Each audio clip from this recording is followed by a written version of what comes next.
all concepts mentioned and enumerated in OSP, they are all very, very simple. There are no complicated languages, and in very simple terms, ideas have been expressed. Like,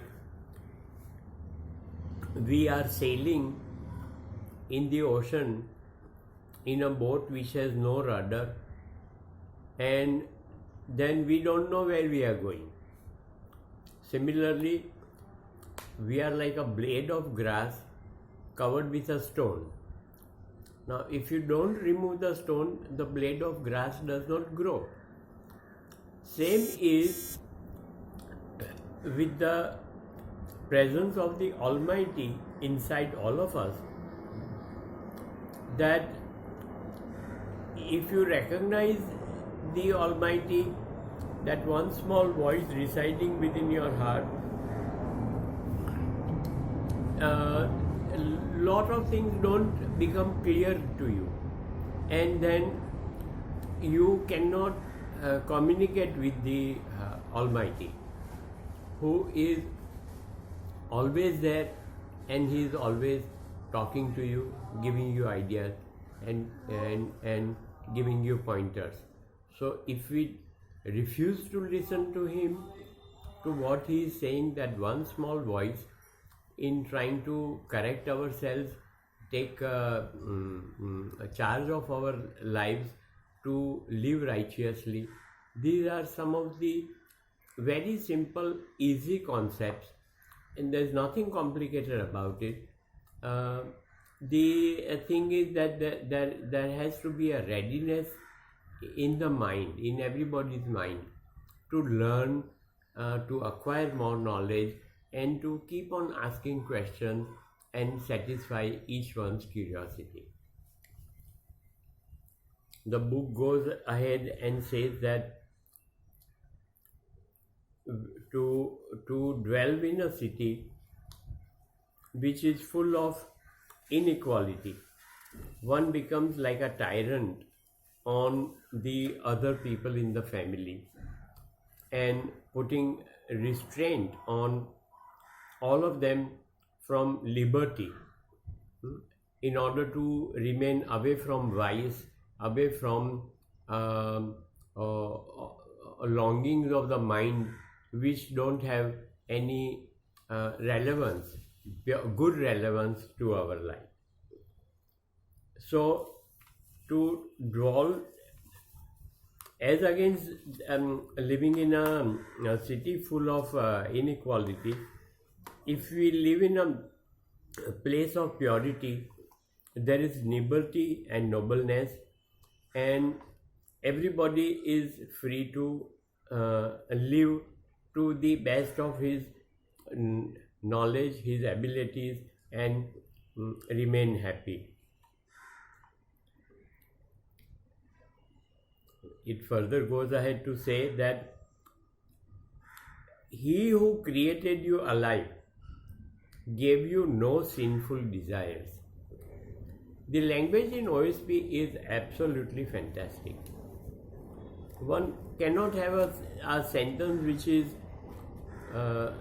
such beautifully written. He who created you alive gave you no sinful desires. Now, where do the sinful desires come to us? In modern world, it is like seeing your neighbor, seeing somebody else who has such a lot, and you start comparing yourself to that person, and you want to become bigger by hook or by crook, and you start envying him. So this all of us understand that this is wrong thing to do. Looking at advertisements, how somebody else is more beautiful than you are, or get this particular cream or ointment, and that makes you whiter, then it gets you out of your brownness or your blackness. So these are such wrong concepts, and and this is like fooling yourself. Our five senses were given to us to make us happy in life, enjoy good things in life. Eyes to see good things, ears to hear music as well as good discourses or talk to people, our tongue to speak um, pure and happy words to others, make life more enjoyable, make life more creative. So this is how one have to conduct one's life.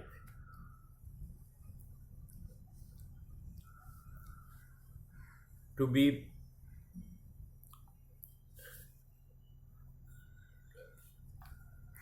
perfect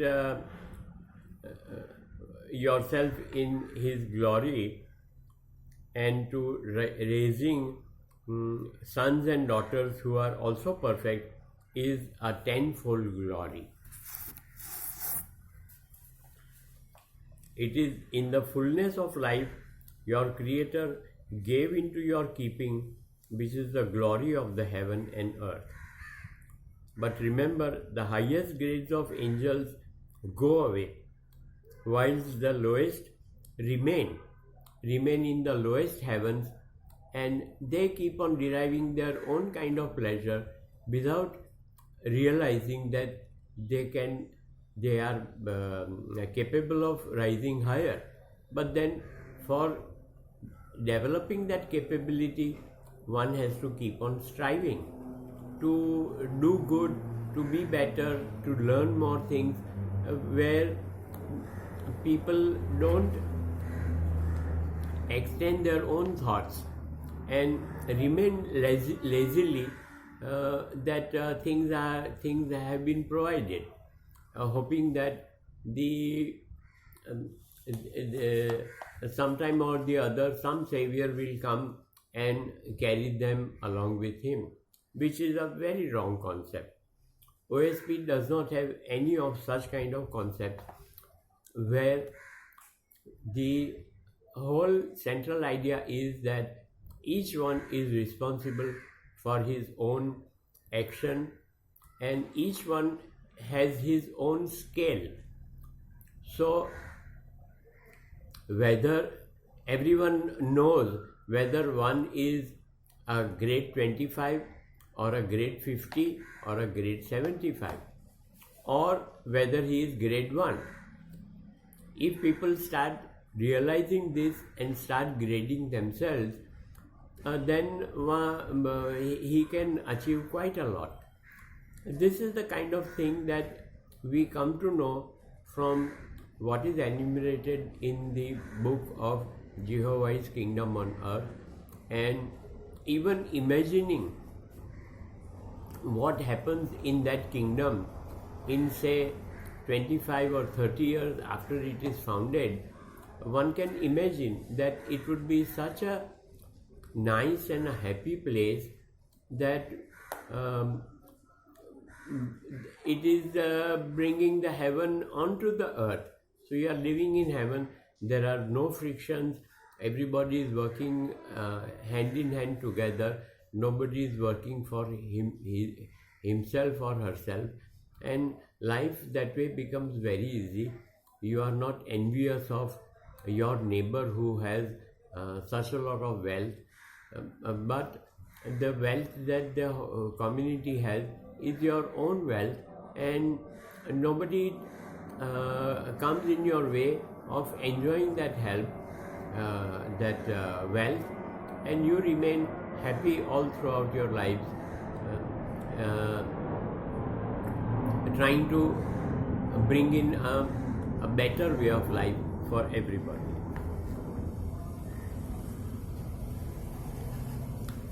The next few chapters propound on the theory of doing good to others, the needy, the downtrodden, as the right way for raising up grades.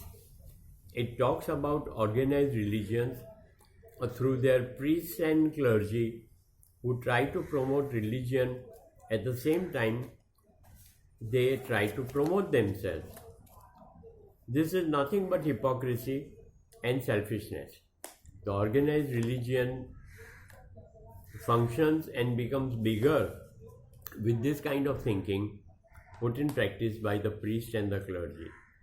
The success of Jehovah's kingdom explains why this happens. More in the next one. Thank you.